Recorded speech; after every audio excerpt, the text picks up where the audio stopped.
I've seen things you people wouldn't believe. Hello. Do you want to play a game? There was a girl. And the girl had a shadow. Yeah, fine, release me. Just say it. Just fucking say it. Don't you swear at me, you little shit! Don't you ever raise your voice at me! I am your mother! Why did you do this to me? There's nothing a man cannot do once he accepts the fact that there is no God.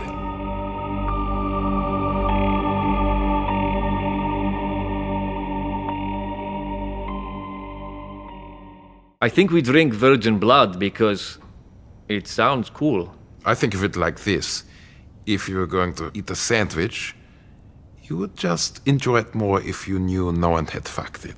All right. Welcome back, everyone, to another special episode of the Best Thing We've Seen podcast. I assume we just listened to some ominous music, if I can find some for the intro. My name is Flo.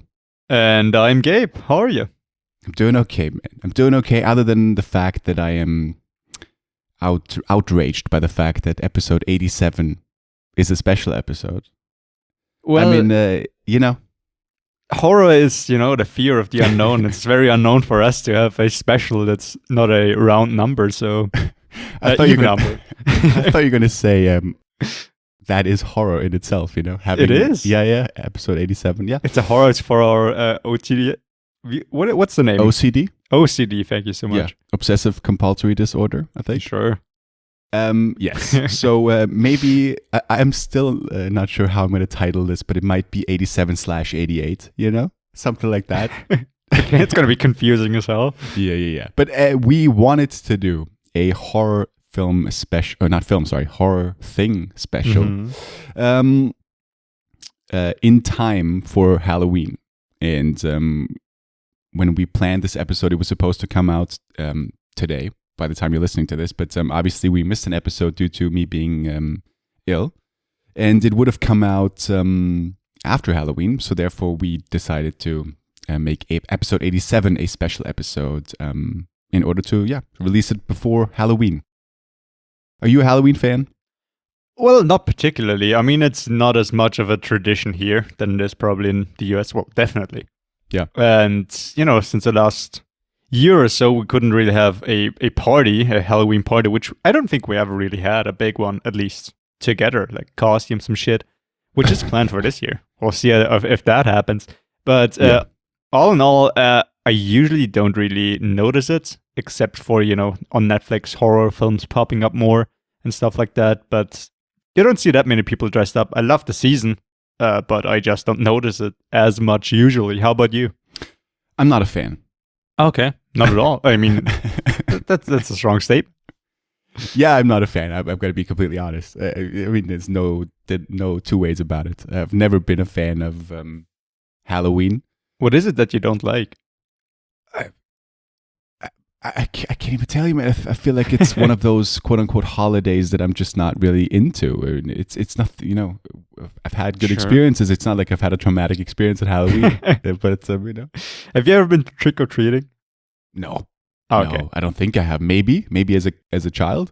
I doubt it though. I once tried it with a friend as a child. Didn't go well. In a big city, people are not really into it. We decided to try it out. Give it a go. But now we're older, we can dress up as clowns and get drunk if that's what we wanted to do. I feel like the second part has been very accurate in describing our Halloweens together. I think if we celebrated together, it's in some sort of bar. Have we ever celebrated it? Well, no, but I'm saying that as an alternative, really. Sure. Sure. Looking at all the costumes while ordering a beer. That's pretty true. I once went to a bar where they had a costume competition. Yeah. Some really cool outfits. It was shortly after I think Suicide Squad came out and everybody was dressed as the Joker or Harley Quinn. Yeah, you won for being a hipster. That's not an outfit. Yeah, I know. You just dressed like you always did. And you came in first. We're having fun. Yeah. So anyway, let's get cracking. Yeah. And I want to say this beforehand. I think more than any other special episode, I want to preface this by saying this is very much the best thing we've seen podcast. This is not the best horror films of the 21st century, because I barely feel qualified to do this episode as I'm not a big horror fan. I'm getting more and more into it over the past few years, but I would never be able to like say those are the best horror films of the 21st century. The 10 things I'm going to talk about are really going to be the 10 best horror things that I have seen. Oh, yeah, definitely. I mean, I as well have not seen so many classics probably. And well, classics of the 21st century, I'm not sure if we're missing many. Yeah, I don't know, maybe. I'm missing a few, but like Annabelle and shit like that. I don't know if that's just cheap. Is that a classic? Commercial horror. You know, it's quite popular, I guess. Sure. And I have seen a couple of others, which I just don't remember, to be honest. Yeah. But yeah, same here. I'm getting more into it, and I have watched like 2 or 3 things for this podcast. Same. And I've been getting into it more and more, and there's at least one more movie that I didn't have time for, and I'm so much looking forward to watching, and I hope it might be on your list, which just would give me even more, I know what you're trying to say. Motivation to watch it. Motivation to watch it. And yeah, I haven't been this into, watching horror movies in quite a while. Yeah. I mean, I know of 2 films that are going to be on your list that I haven't seen yet. Oh, I'm 99% sure of that. Okay. Maybe you're going to surprise me and it's going to be more than 2. But I have those 2 written down. Those are my 2 most noteworthy omissions because I haven't seen them yet. And I didn't get around to watching as many films as I wanted to. Okay. And speaking of the things and films thing, I don't know, are there many horror shows? Like there's Haunting of Hill House. And there's like a new Mass. one, I think. Yeah, Midnight Mass. I haven't seen either, to be honest. I remember you started watching Haunting of Hill House and decided to calm down watching a princess film. It's one of my favorite anecdotes. I couldn't take that kind of horror. It was too tense all the way through. I like my kind of horror more with a mystery and a cool idea, which is unsettling, but doesn't just have to fucking come out and jump scare you every 2 minutes. 100%. That's why also like I'm leaning less towards the supernatural horror. I love the psychological horror and the one that doesn't rely on jump scares, as you say. I mean, talking about horror, before we start, I mean, we gotta kind of define horror, at least how you or I define it, because that's how I created my list. Since there were 1 or 2 things which do have like a horror tag on IMDb or wherever. Is High School Musical going to make your list? That's a personal horror, I'm sure. But the thing is, I thought about a couple of movies, and I was like, all right, is this a horror movie or is this a monster movie? Since, there's a monster in it, but it's not scary, in a way. Like Godzilla, for me, is not a horror movie, yes, for example. And, I mean, there are some other things on here which are, I guess, more shocking than scary, but I think that's also kind of part of horror, and that's why I put them on there. Yeah. It's hard to define. It is very hard to define, and I've struggled with that as well, and there's especially one pick where both IMDb and Letterboxd don't classify it as a horror film, but Wikipedia and Rotten Tomatoes does or do. Sure, okay. So I really think it's subjective. I never thought about distinguishing a monster film from a horror film. I think those I included sort of all of that under the horror category. Okay. But I tried to, like, for example, Seven, you could argue is a horror film, but... I mean, isn't that, but still more thriller? I mean, where's the line between thriller and horror? No, that's the line I'm talking about. The one pick that isn't defined as a horror film on IMDb and Letterboxd, it is defined as a thriller, mystery thriller. But I think it's subjective, I think the films that are, or the things that end up on your list will be horror films for you, or things for you. I mean, when I wrote this list, for a long time I had a pick on there, which I then decided to cut out, which would have been pretty high probably on my list, but I couldn't bring myself to actually call it a horror movie and put it above the others. Yeah. I would just call it more of a mystery movie. An intense one, I guess, but it's not scary that much. I mean, it does have some horrific... It's so hard to define. If you have it on your list, I'm just going to be glad about that it gets a shout-outs, but, we'll see. Well, I'll tell you right now, and I thought about texting you this beforehand, and maybe I should from listening to you now. I have included horror comedies. I have not. Okay. I have not. I try to stay more on the scary side Okay. of things, to keep up with the season. Yeah, no, fair enough. But some of my favorite horror films are horror comedies, so some of them are going to make my list. Okay, I have an idea what it could be. Yeah, but we'll see. All right. Okay, so you don't want to add or you don't want to add a comedy? Absolutely fine with me. You want to stay? I think I'm happy with my list. Fine. Sure. Oh, that's my window rattling once again. Very, very scary indeed. I didn't hear it. Okay, if you hear it, it's all ambience, spooky ambience. It's ambience, yeah. Well, it's a very fucking windy day. Got some dirt on my head when I came home. Hurt like a bitch. Sorry, what? Some dirt blew into my eye when I came home to record this. It's a scary moment. Yeah, that's a lovely anecdote. Thank you. I mean, when I wrote this list, I had like 14 things or something, and then I tried to decide what is more horror, what is less horror, and I had, in the end, 11 movies, and it was heartbreaking to cut one out. Yeah, it's tough, and I think I'm happy. Otherwise, I'm just gonna take another 30 minutes thinking it all over. Yeah, dude, I struggled a lot with this. I have like 25 things listed here, and I just sort of highlighted some that might make my top 10, and it ended up being like 11. So yeah, this is a list for today. It's gonna change soon, I'm sure. Yeah, but like we always say, it's been one of the toughest lists ever. I think it really was this time as well, and I am not that sure about my order. It's so hard to think about because they're so different, and I try to both rate them in quality of movie, as a movie, and as a horror movie. Yeah. What is scarier? What is more interesting? What is speaks more to me? It's so hard. It's going to be a quite, I'm hoping, diverse list, especially if I'm including comedies and you're not. It's going to be quite different, I'm sure. But let's dive into this. We're talking about the best horror things. Do you have a show? I don't. Okay. I wanted to, but I have a YouTube video. Might be an SNL skit, YouTube fucking clip where that game you used to play on the internet where you do that maze and then a scary face pops up. You remember? Gosh. Was that 21st century?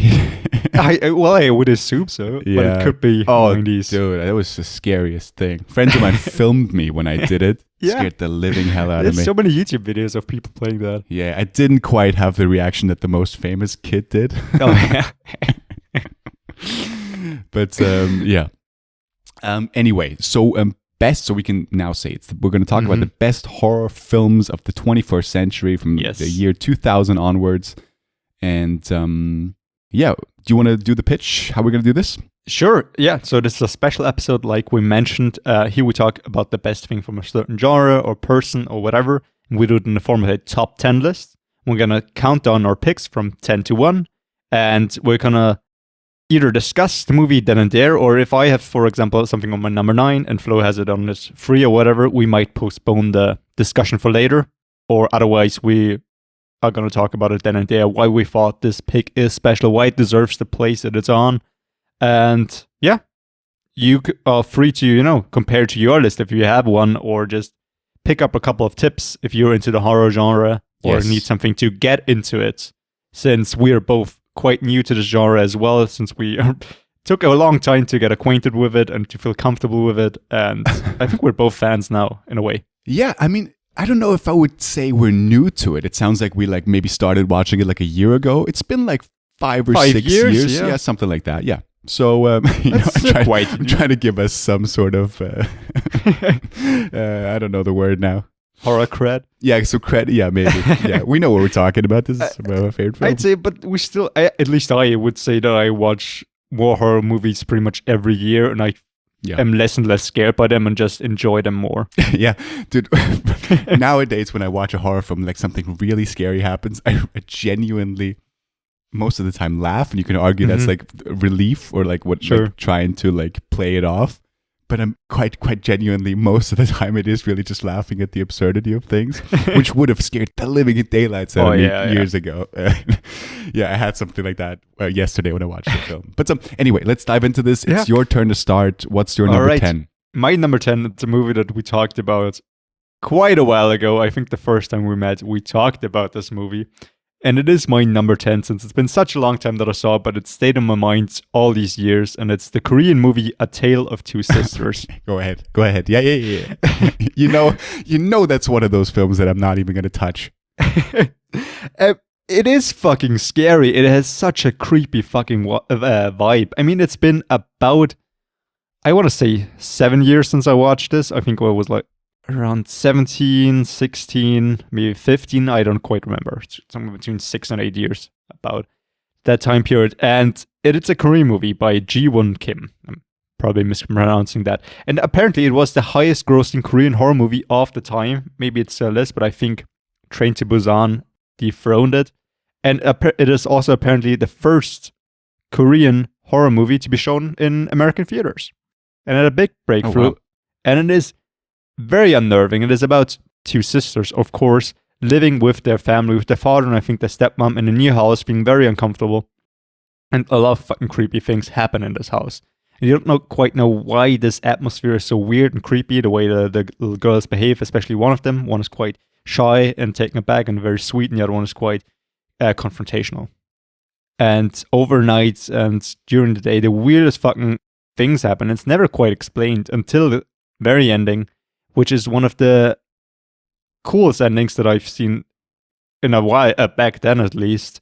And it took me so aback. And I remember there's this very weird and scary scene. I watched this with my then girlfriend, and she got this movie as a DVD from her mom for some fucking reason. I even told her mom, why the fuck would you give her this? It's an interesting as gift. a present, yeah. And I remember the scene where one or both girls are sleeping in the bed, and then she wakes up very early in the morning, I think, and she sees something at the foot of her bed. And I'm looking over to my girlfriend, and I'm like, that's weird, where's their dog? Until I notice it's not a dog, it's a little girl crawling around on the floor, slowly getting up onto the bed, and there's a hand coming out from under her nightgown. And there's this very disturbing fucking imagery that I still think about now and again. And yeah, it's, I think, a different kind of horror movie just because it's Korean cinema. It's always a bit different. And I would definitely recommend this, I think, to a horror fan.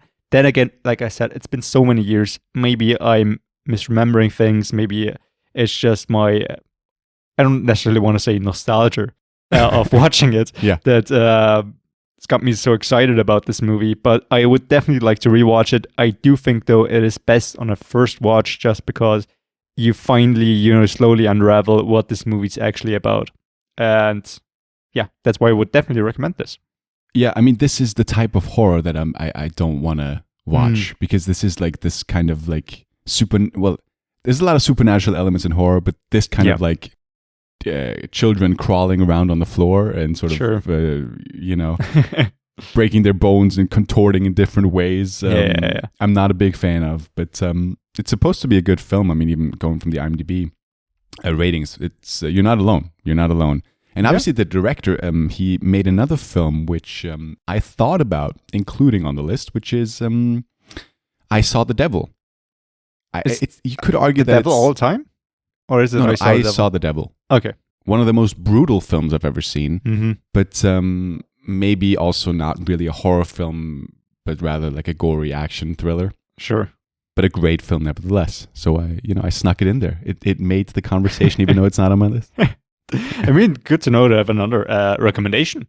Have you not seen I Saw the Devil? I have not. Okay, see, last week when I told you about an actor who's in Squid Game, that's the main guy from I Saw the Devil. Ooh, which actor? Or is it a person that comes in later? Have you finished Squid Game? I have not, but I have seen the episode number 6, Gambu, I think it's called. Sure. Very good episode. Yeah. You were right. No, I don't want to tell you who he is if you haven't finished it. It really doesn't matter, but it's a tiny spoiler, I guess. Sure. Okay. Yeah. All right. So what's your number 10? So my 10 is the most difficult choice, and I have three things fighting for it. Let's go. And right now, I'm just going to go with the one that I have highlighted on my list, which is the remake of Suspiria. A movie that I've seen, but is not on my list. Yeah. Did you not like it? I thought it was very interesting. I liked some of the scenes very much, some of the imagery, especially towards the end. Yes. Really great. It looked great. It sounded great. And I really like the scene, for example, where she's, I think, up in the attic or between the walls somewhere and finds someone back there in the bed. Yeah. Do you hear that noise? No, we're good. I think we're fine. We're fine. I think the noise gate is going to cancel it out. Creeps me out now. Is it a dog? God, I hope not. No, sorry. But it had some problems. I thought some of the pacing was too slow for me. It's a long film, yeah.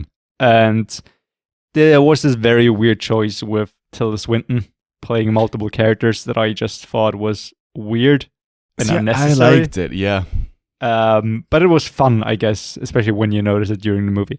But yeah, no, this is all yours. Still a great looking movie.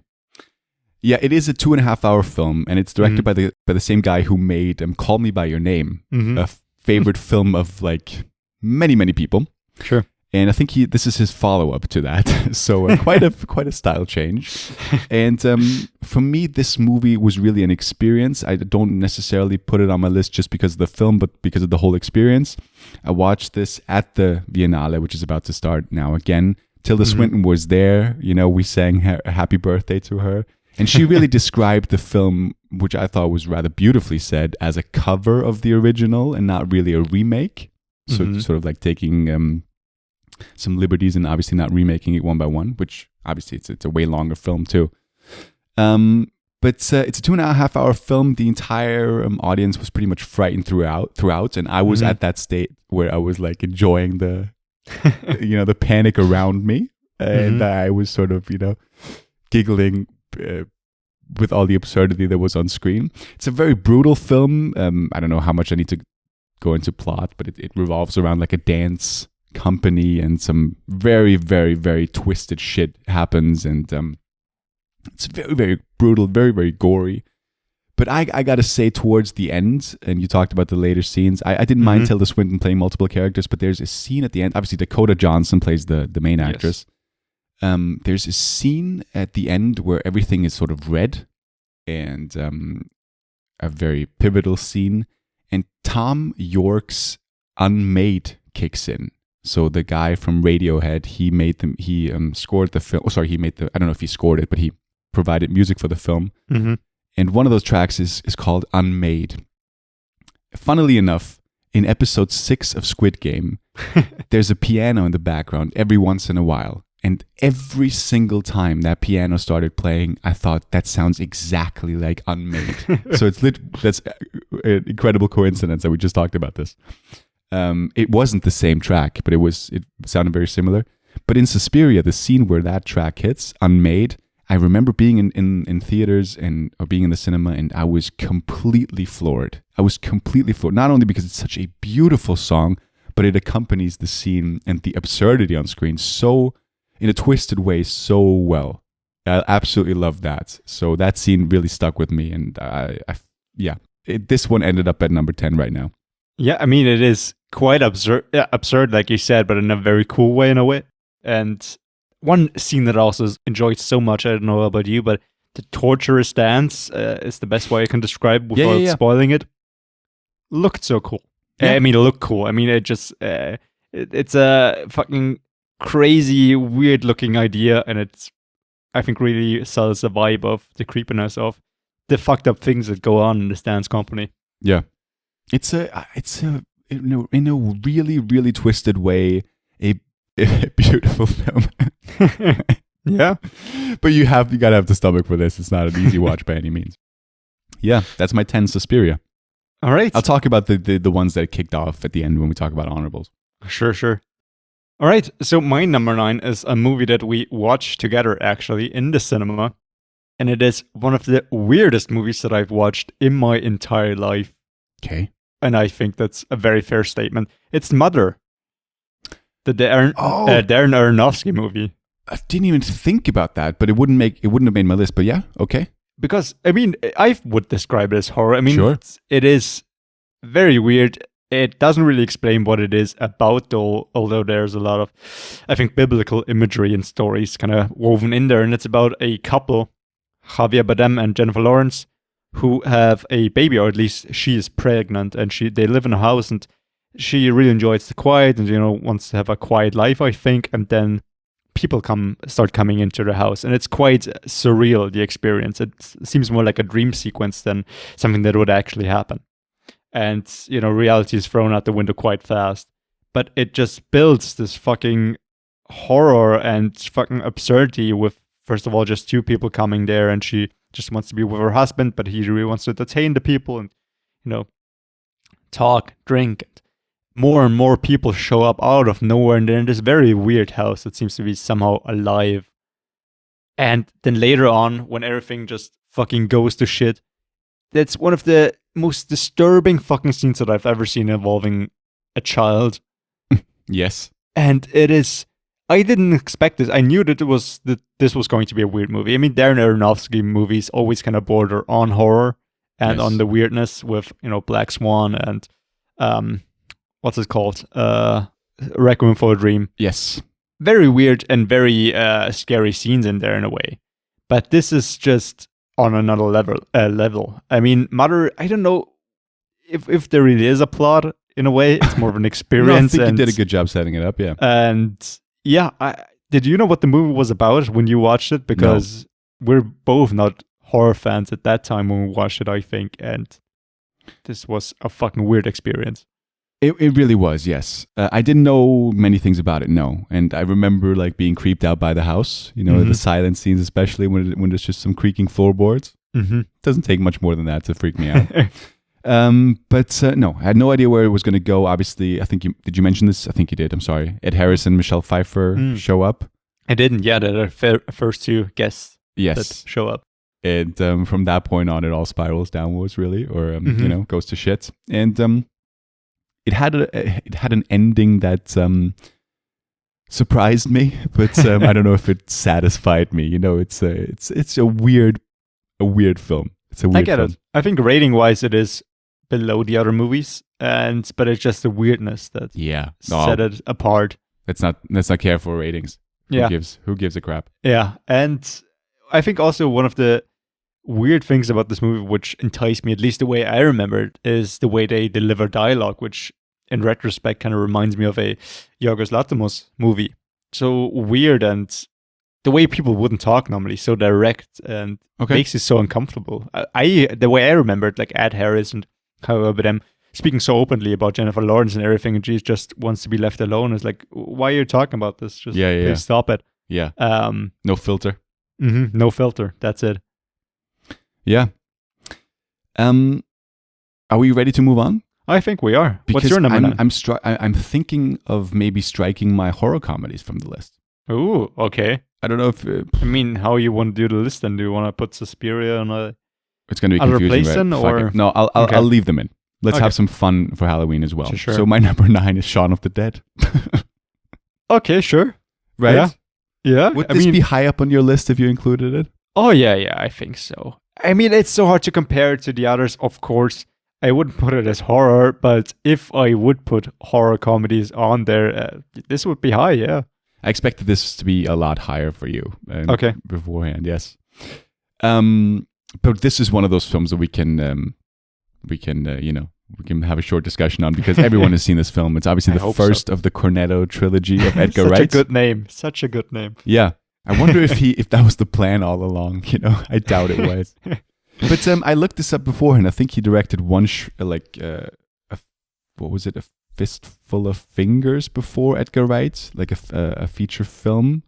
I think that's what it's called. But this is really the movie that put him on the map. Yeah, Fistful of Fingers was his first. But 2004, I think. And obviously you got Shaun of the Dead, you got Hot Fuzz, and At World's End. And I really think that Shaun of the Dead is my favorite out of those three. Yeah, I agree. And it really sort of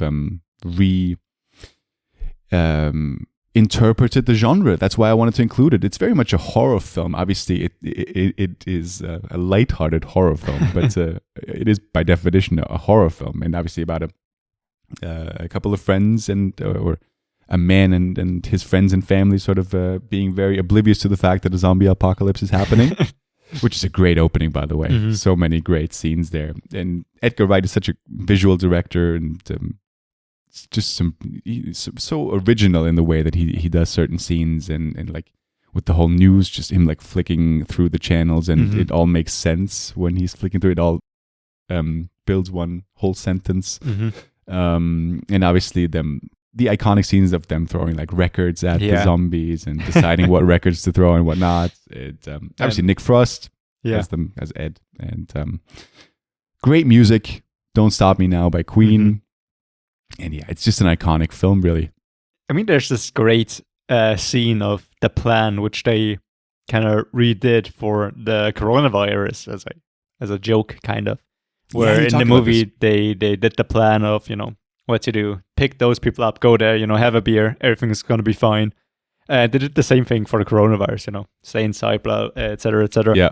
And it's a great fucking scene, just redoing the plan over and over again and just imagining themselves to be such great heroes. Yeah. And him hating his stepdad so fucking much. I think like by Bill Nye. Yeah. I think you're right. Yeah. I think you're right, yeah.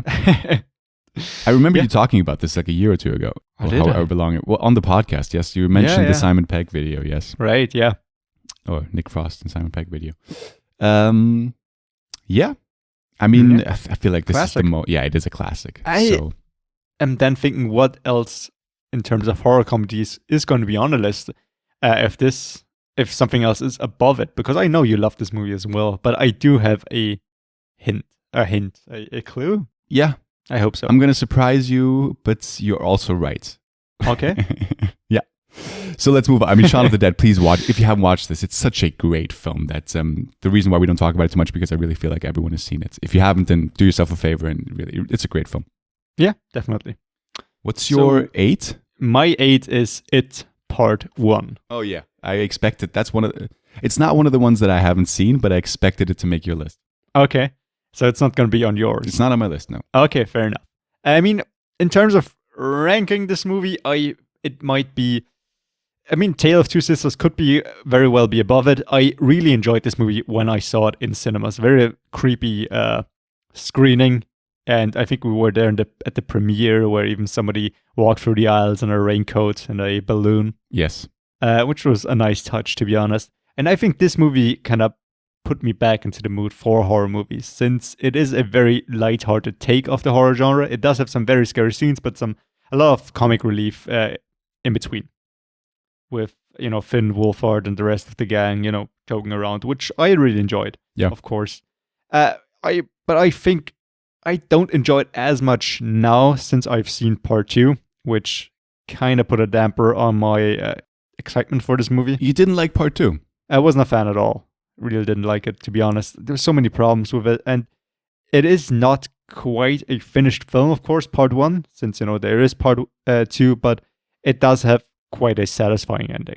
And I think Bill Skarsgård as Pennywise was a great portrayal. Yeah, he's brilliant, yeah. Some very cool scenes and imagery also with him, taking the forms of other things, like the flute lady from the portrait coming to life for the first time. Yeah. I really enjoyed that. And like I said, it put me back into the mood for horror movies. I mean, did you enjoy it as much as I did? I like the first one a lot, yes. And I agree that the second one, I think I might have enjoyed it more than you, but it wasn't as good as the first one. Yeah. No, it's a good film. Pennywise is chilling. And, it's got like this, I don't want to say like John Hughes element, but that friend group of like of kids, you know what I mean? I feel like if that wouldn't work, the whole film wouldn't work, and it really works. And also in the second part, I think they cast them as older people rather well. Yeah, partly, I think. Yeah. Yeah, I mean, I don't know. I hadn't seen the first one before, like the original with Tim Curry. The miniseries. Yes. I think, yeah. I hadn't seen that. It's supposed to be good, right? I don't know. I think it's very over the top, but I don't know. I haven't seen it. I mean, I'm sure that's fun as well. But I have rewatched this, and it isn't as good on a second screening, to be honest. But I think the first time was a great experience. The new one now. No, the first one, the Part 1. Right. Yeah, the new one. Yeah, of course. Yes. So it's hard to place it. The director, I think, does a lot of other horror movies that I haven't seen. Andy Muschietti. Mm-hmm. Has he done much? Oh, he did Mama. Right. which is Like the this- Jessica Chastain horror film So yeah, I'm surprised you haven't watched it. You're Sorry? a fan, right? of Jessica Chastain. Yeah. Is that gonna be? We'll see if that makes it. No, I haven't seen it. No. Well, that sounds very much like a supernatural type of horror film that I hate. Fair enough. There's gonna be, dude. Omission wise, it's gonna be a new low point for me. Oh, okay. There's so many. Oh, hear that? There we go. Yeah. Ambulance. Yeah. Always. Something always. horrific has happened. Talking about horror films. Yeah. Okay, I'm interested. If that's gonna make your list. We'll see. Yeah. I don't think we need to talk about plot with it, right? With I it? mean, it's a fucking There's horror. a clown. Yeah, it's a fucking horrific clown that takes the shapes of the worst fears of little kids and feeds on them. And he comes along like once every, 25 years? I think so. I mean, what I can mention about the movie is the opening is very cool and very fucking surprisingly horrific. When I first saw it, at least. Remember 27 with years, the yeah. little kid, Sure. you know, putting his arm down the fucking drain Sure. like an idiot. The trailer scene, yeah. Yeah. It's a cool scene. Yeah, it is. Yeah, it is. All right. So, what's your Okay. number 8? So you're not going to think of this as a horror film either. And Okay. it's not really a horror comedy, but it is kind of. Maybe that shouldn't be on the list, but it made it, so fuck it. Okay. My 8 is American Psycho. Ah, yeah. Is American Psycho not late 90s? It's 2000. No, it is definitely no. It's something with 2000. It is 2000. It is 2000 actually. Okay, perfect. I mean, yeah, that movie is weird. I get why you would put it as a horror movie. I didn't, but I think I get kind it, of. It especially towards the end as well. yeah. I mean, directed by Mary Herron, and obviously Christian Bale in one of his most iconic roles as the American Psycho himself. Right. A guy who I don't even know. Like throughout the day, he is, what is he? A banker? Stockbroker? Yeah, some Yeah, banking banker, yeah. executive or something like that. Investment banker, it says here.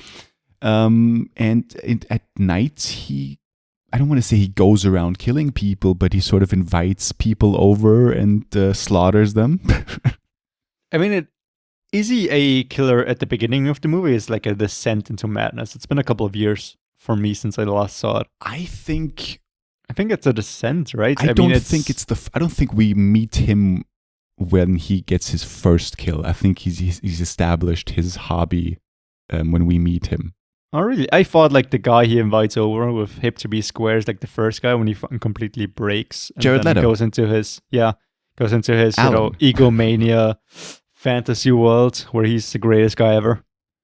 I don't know if it's been a while Maybe. for me too, I mean, but I yeah. don't think that was his first kill. But Paul Okay. Allen, obviously Jared Paul Leto, Allen, and yeah. what an iconic scene It's so good. of Christian Bale in some sort of like transparent raincoat while Jared Leto is he drunk or on I drugs, think so, yeah. out of his mind, and Christian Bale just puts on Hip to Be Square by Huey Lewis. Huey Lewis and the News, and he just talks about the album while he goes about axing Jared Leto to shit. What is it like? Paul is what does he say before he does it? Like, there's an iconic moment there. I forgot what he says. I don't know. I mean, he goes. He first like talks about Huey Lewis in the News or why it's such a great classic. I think he just goes, "Hey, Paul," and then Yeah, he turns maybe. around and just like, yeah. And then and throughout the whole film, he obviously has to return some videotapes. Right? That's also like a trope. And he goes like to the cleaning things, and always goes like he spilled wine when he's all drenched in blood, and if they can clean this for him again. The scene with the business cards with the watermark, it's so iconic. And the more I think about it, the more I feel like it might not be a horror film. It definitely has horror elements to it. Yeah, especially towards the end. when he Especially loses towards the end his with the shit. chainsaw and Yeah, everything, and him sort of running around half naked. But it's such an iconic film once again. I mean, just the opening again where he talks about his daily routine, his morning routine. Mhm. Such a weird and creepy way of doing it as well. Like this guy who seems to have no sense of what of etiquette or of like regular people behavior. It's really one of my favorite Christian Bale performances. and films. And if you haven't checked out American Psycho, it is. I was never a fan of the ending. Wasn't as satisfying as I wanted it to be. I don't want to give that away now. I get it, yeah. But man, there's some brilliant scenes in that for sure. There's one very fun fact that I read read about this movie, which I don't know if it's a spoiler or not, but I'm just gonna say mild spoiler warning, I suppose. Which is the scenes with Willem Dafoe, who plays the detective, starting to investigate him. I know what you're gonna say, and I love it. The disappearances. And they have multiple meetings, and apparently the director told Willem Dafoe to play each scene in a different way. One with him thinking he's innocent. Yes. One thinking he could be the killer, and one of him knowing that he's the killer or acting like he knows. And then they cut kind of the scenes together and kind of simulated what Christian Bale perceives Willem Dafoe's character as, you know, does he know what the fuck is happening? Why is he suddenly so nice to me? Didn't he like look at me like I fucking just killed that person? Yeah.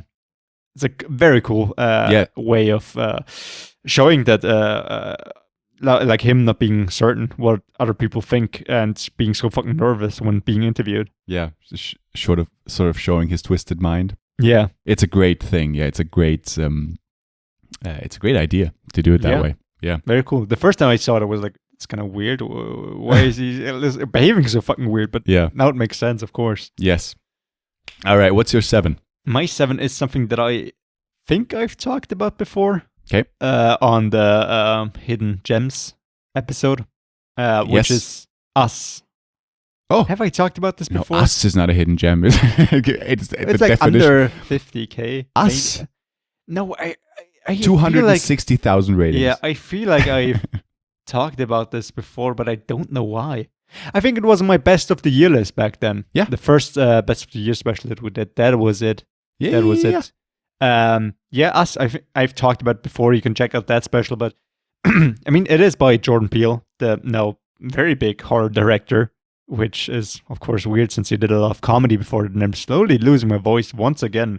Let me take a sip of that. I don't know how you do it every week. It's quite remarkable how you can, you give the fans what they want every time, and it seems so organic too. Well, me losing my voice. Yeah. What can I say? I've been born with that talent. Yeah. Jordan Peele. It is a horror movie. I've talked about this. It is this very cool and weird idea, which is that there's somewhat of a parallel world or like a clone of everybody living in a underground world, and they're somehow connected to the real people, and they somehow get out and plan a coup of the world, and they're all dressed in red with scissors and take over and kill their perspective other person. Yeah. And it is very fucking creepy. That scene where they first see the family lining up in front of their house and them not sure what is going on. Then I think it's also in the trailer, the father coming out to confront them, and they fucking scatter into the darkness. Great scene. Yeah. I love that film too, by the way, yeah. It is one of those examples of a cool idea being explored, which is, I think, what I most like about horror movies. I mean, one of the reasons I am not a huge fan as well of like supernatural horror is, of course, all the jump scares, and it's just there to fucking creep you out. But also, it is not such a great idea most of the time. It's just fucking a ghost, and they have to banish the ghost, which is, a classic story, I suppose. But it's not that interesting. But here, also coming up are a couple of movies where I just really enjoy the premise and that being explored. And this is one of those things, like having kind of a counter image, just more evil, and the way they portray it, and when they first speak to each other, Lupita Nyong'o and her evil double. I am not sure what her name is in the movie, to be honest. I think Red is the name of her evil counterpart. Yeah. And then, of course, also the ending is amazing. And some great twists and turns in that story. Yeah, Lupita Nyong'o is fantastic in this film. I think she's a great actress in general. Yeah, she's great. I would have loved to see her nominated for this, but it's not really a film that gets nominated, unfortunately. Yeah, but I mean, Get Out did get nominated. I mean, also by Jordan Peele. Yeah, I enjoy Us more than Get Out. I don't know how about you. Me too. Okay, same. So Us is not. Get Out is not going to be on the list. Also, I think Get Out is not as scary I mean, it's still more for me on the satire side than on the horror side in a way, just because of the side character of his friends. It's similar to it, I suppose, with horror scenes, but a lot of comic relief. Yeah. But yeah, I mean, Winston Duke, also great from Black Panther. Yeah, as the dad, and Elizabeth Moss. As the friend is very great scene with weird her. friend. Yeah, great scene with her. Also, I really like the kids, and there's a scene that I enjoyed with them is them going through the house with the twins. Yes, being afoot. Oh, yeah, dude, this is a really great film, and it really took me by surprise at the end as well. I really loved the way Peele constructed this film, and it almost made my list. It's a great modern day horror film, and obviously Peele, as you said, he sort of established himself as one of the greats already. I mean, Get Out is widely considered to be one of the best horror films ever made. I disagree. Yeah, let's not get ahead of ourselves. Yeah, but I looked it up. Like, if you look up best horror films of the 21st century, like Rolling Stone's number one is Get Out. Oh, really? Yeah, it's a it's film. It's part of the hype train. I think it is. Because it has won Oscars too, or one Oscar, and it really took the world by storm. Yeah. Then again, maybe it's just not our cup of tea. Maybe we're the ones in the wrong. There's no right or wrong here. There's no right or wrong, of course, but like, I say it's overhyped, but maybe that's just for me. If everybody loves it, I suppose it's as great as people say.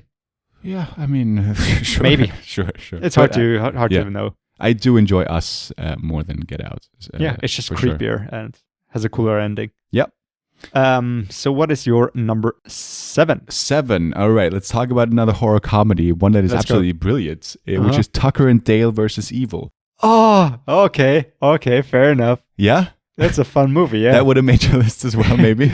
I don't think it would have made my list, but I've seen this back in the day, and I loved it. There are a couple of scenes that I enjoyed very much. This is hysterical, this film. I mean, it very much a spoof of like the Cabin in the Woods. Or Cabin in the Woods is a spoof as well, but of the genre of the Evil Dead and many others, I'm sure. But Tucker, Alan Tudyk and I forgot the other actor's name, unfortunately. Let me look it up real quick. Tucker and Dale. Tyler Labine. And it's directed and written and directed by Eli Craig, who I am not too familiar with. Apparently he did Me neither. Zombieland is one of his films on the... That's just a TV film he did anyway. Zombieland? No, but some other version of it. I don't know. Okay. Tucker and Dale versus Evil, two friends sort of trying to... or taking a vacation, sort of renovating a cabin in the woods. And a group of college kids make... I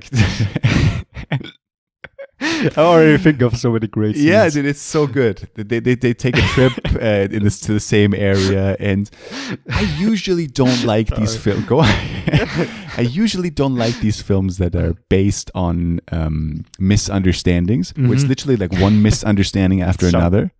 But no, it's all good. You're selling the movie for me, which I love. What scenes are you thinking of?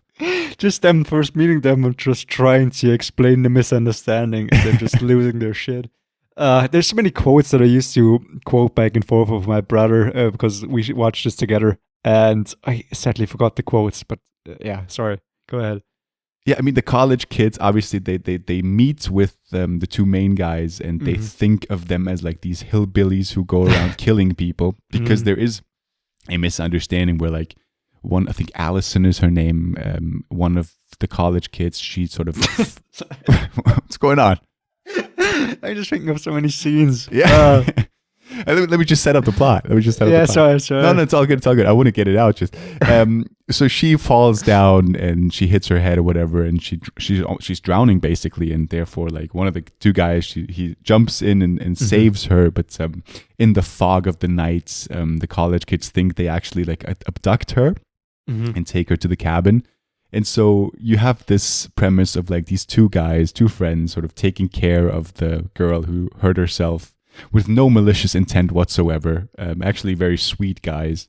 And the college kids think they're like out of a horror film, and they're trying to sort of get the girl back, and sort of and then so many other misunderstandings happen that so many people get killed. It's fucking hysterical. It really is. So what scenes are you thinking of? Let's go through them. I don't want to say them because they're kind of spoilery, but just the kids trying to get her back, and instead of helping each other, they're just so fucking clumsy and just walking to their own demise at times. And the people who they think are the fucking killers just being so fucking shocked at this. Yeah, that's the just, oh my greatest God, thing. Just stop, just stop. You're about to walk into a trap. I love the fact that on one hand they're like so worried about it and they can't process what's going on, but then they just like go about their day again. Just like, yeah, these kids keep killing themselves all around us, but what's going on? Yeah, that's one of the great scenes. Just Alan Tudyk being so shocked. I absolutely loved the moment where, I'm going to spoil a little death, I'm sorry, but there's a wood chipper. Yeah. And Alan Tudyk is just like throwing wood into the wood chipper, and then there's one guy who's trying to sort of, his aim is to kill Alan Tudyk. And you know what's going to happen. You know what's going to happen. But I love the way it was shot, where it's just like you see him running towards Alan Tudyk, and then there's a cut, and Alan Tudyk just like bends away, not knowing what's going on behind him, and the guy just dives in head first into the wood chipper. And Alan Tudyk even trying to pull him back. He tries to pull him out, and he's just holding his feet. He's just, are you okay? And then you have the cuts of like Alan Tudyk like holding the feet, so it looks like he's actually like pushing him in. So it's one of those misunderstandings.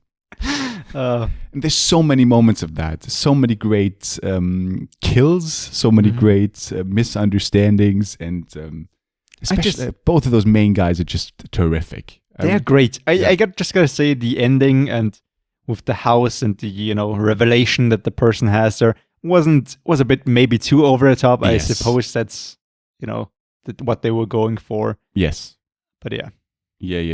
I think you helped me a lot in pitching this film. So if you haven't watched this, it's a great film.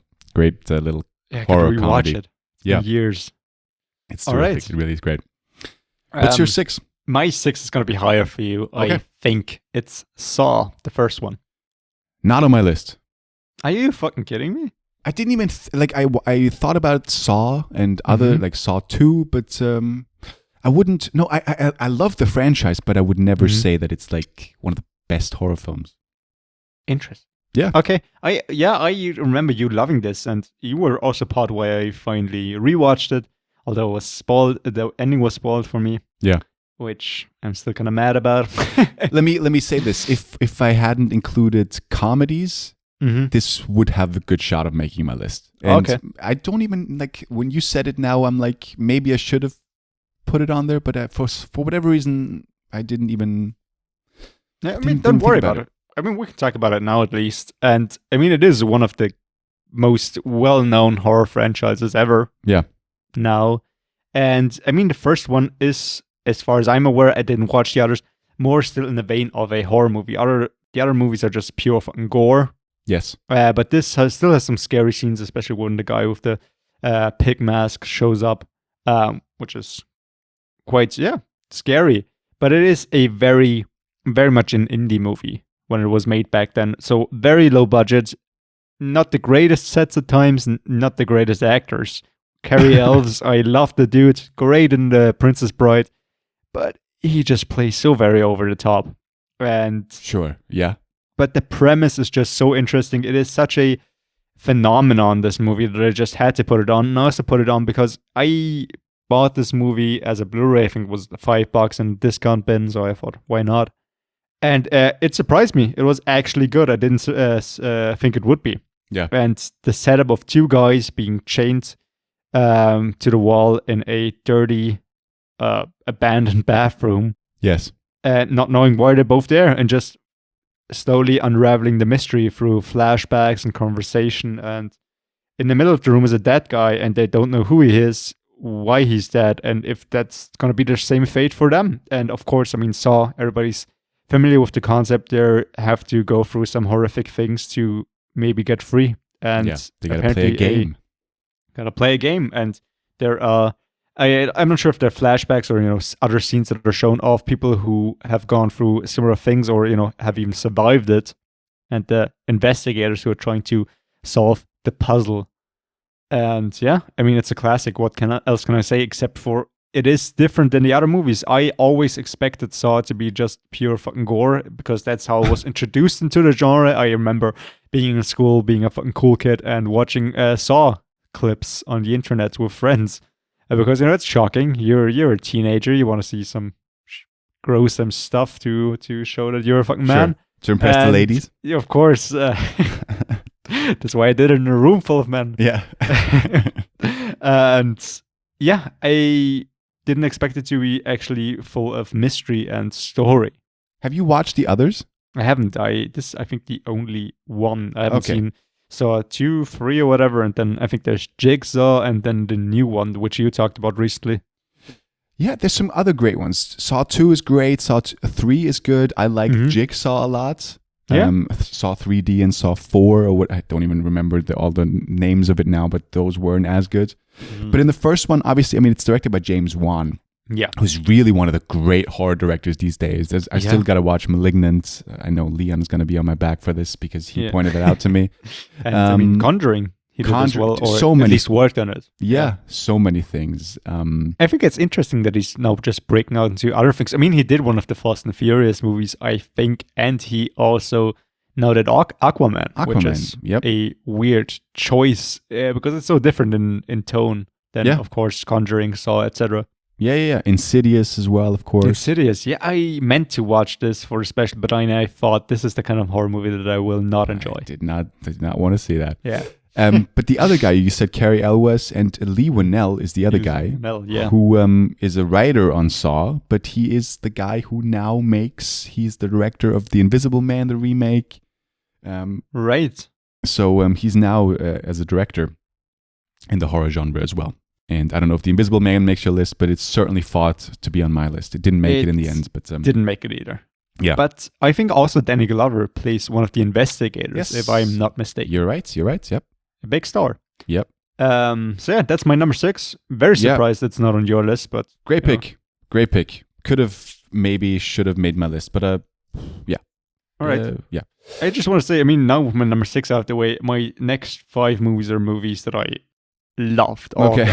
Well, we're already going long, so let's dive. Right. Let's rush through. Let's not rush through these, but let's get to them. All right. What's your number 6? My 6, I think, is going to be higher for you, which is Hereditary. It is my number 5. Oh, perfect. So let's talk about it. Yes, Ari Aster. Also, one of those guys who's really established himself as one of the great horror directors. He really did. Yeah. Even though he hasn't made too many films, obviously, I think. Yes. Right. Yeah. But maybe we'll get to the other one. I'm not sure. But Hereditary, once again, I guess you could kind of say is one of those films that I actually don't watch usually. It is more of a supernatural horror film. Yeah. People will know what it's about, I think. You think so? I think so. I think it's Hereditary, less known than like Us or It. You think so? I think in the horror community, I think more people have seen it, but I think people who are not that into the genre and might want to get into it have no idea what this is about. I think they just saw the ominous poster and passed. I think I disagree. I think this is really one of those big horror films of the last couple of years that but please, if you're good with plot, please give a plot description. I wouldn't even know where to begin. It's kind of like a family drama more than anything. Same, yeah. I tried to look some things up about this movie since I haven't seen it since the cinema release. But as far as I remember, it's about a family which is going through some problems, and then tragedy strikes, and it's about the family going through grief and just very, first of all, disturbing imagery coming up, and also very ominous scenes of the model that the mom is making, a house model, which seems like it's alive in a way, and just weird things happening throughout the house. And through the grief, the family starts kind of to hate each other and tries to find different ways to cope with it, and it takes some drastic turns. Yeah, it is a family drama with that really works on its own, but it's got certain horror elements to it that are fucking frightening. Yeah. And again, talking about certain scenes, there's a car drive, which is maybe the most iconic scene of the film. Yeah. But really, for me, quote unquote, my favorite scene of the film is the one that follows that. And I love a good reaction shot. And I love the direction that Aster took when he decided to film Alex Wolff in his bed rather than Toni Collette in a certain pivotal scene where she finds out what happened the night before. great acting and just great directing and absolutely haunting. I mean, the drive is haunting, but the reactions to it. Yeah, I had no idea where this movie was gonna go, and I did not expect this to happen. This came out of nowhere for me and just made it even more shocking and horrific and so fucking visceral. Yeah. And even towards the later scenes, I mean, Toni Collette really acts her fucking ass off in that film. Another one that you could easily nominate. She was absolutely brilliant in this. Toni Collette is an actress that plays in so many movies. Some are okay, but there's some gems out there like this where she just lays down a phenomenal performance. Yeah, she is really amazing. I'm a big fan of hers. Also, recently, Knives Out, not that as big of a role. Unfortunately, she rarely gets a big role, like in Hereditary. But she is a great supporting actress as well. Yeah. But she definitely could carry a movie by herself. Yeah, and she really does this one almost. I mean, there's a great ensemble cast. I love Alex Wolff and Gabriel Byrne and obviously Millie Shapiro as the sister. I mean, it's a great cast. Yeah. And some very, very frightening images as well. It's got some wall crawling, which I'm never a fan of. Scared the shit out of me. Yep. I mean, some instant combustion. Talking about Ari Aster and comparing it with Jordan Peele, because you said about both of them, establishing themselves as one of the greatest horror directors of their time. I think Ari Aster even more so. I think the movies are just more great horror movies than Jordan Peele's, which are great movies, but not that scary in a way. I think they're more, lighter horror. And I think if you're more into horror, I think you're going to enjoy Ari Aster more.